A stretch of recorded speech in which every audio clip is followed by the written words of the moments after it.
The next section is create a static look. This is the most simplest way to create looks in ENlighten. And basically what we're going to do is select our fixtures, set them to the look that we would like, and then save them to a button.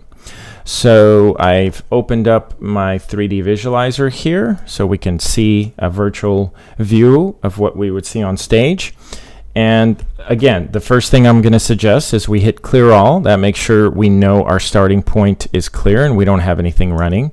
I'm going to go ahead and grab all the baby colors, select all the baby colors. Now keep in mind, you can hold your shift key down and select just the baby colors you would like, but we're going to use the rubber band method and we're going to select all the baby colors. We're going to initialize them. And I'm going to click here to my RGB palette, and let's say we want them yellow. Okay, so we have our baby colors yellow. Next, I'm going to go ahead and select all my spot bots, and we're going to set them to a color as well. Let's try, that's going to be hard to see. Let's try green there.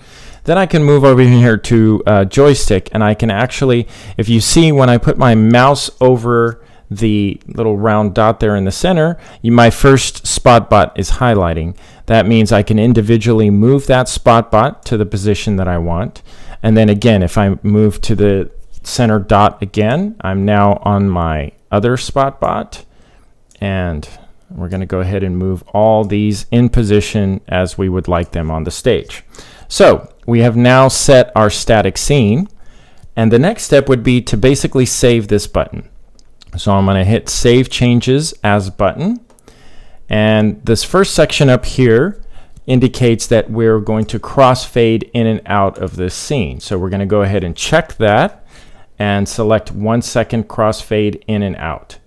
This next section is default. That means we're going to save all the channels that we touched.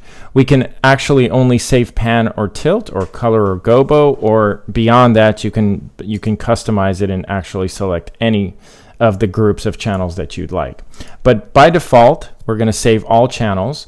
We're going to use the fade scenes and sequence fade time, which is what was programmed in there, and it's going to auto start.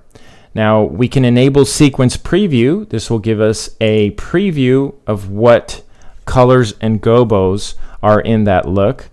I'll go ahead and enable that, and then I'll just name this look 1, and we're going to save that.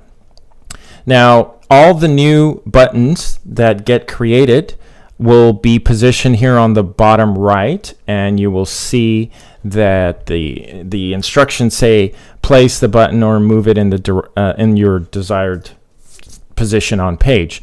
Now if I just click on the page, it will position it on the top left, and I can also manually move it. But so for ease of illustration, we're just going to click on the page, and now my look 1 is there.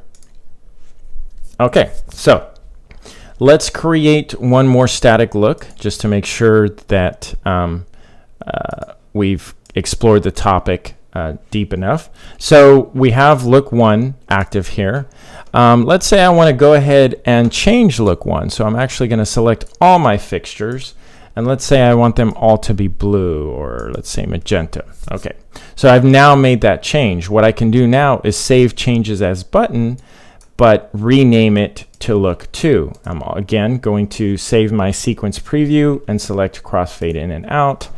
My new look shows up here on the bottom right. I click on the page and it auto positions it next to the other look. So now I can crossfade between those two looks, and again these are static scenes, and then if I release this look, they'll fade out. So that is how to create a static look in ENlighten. Coming up next, we're going to talk about creating a moving look.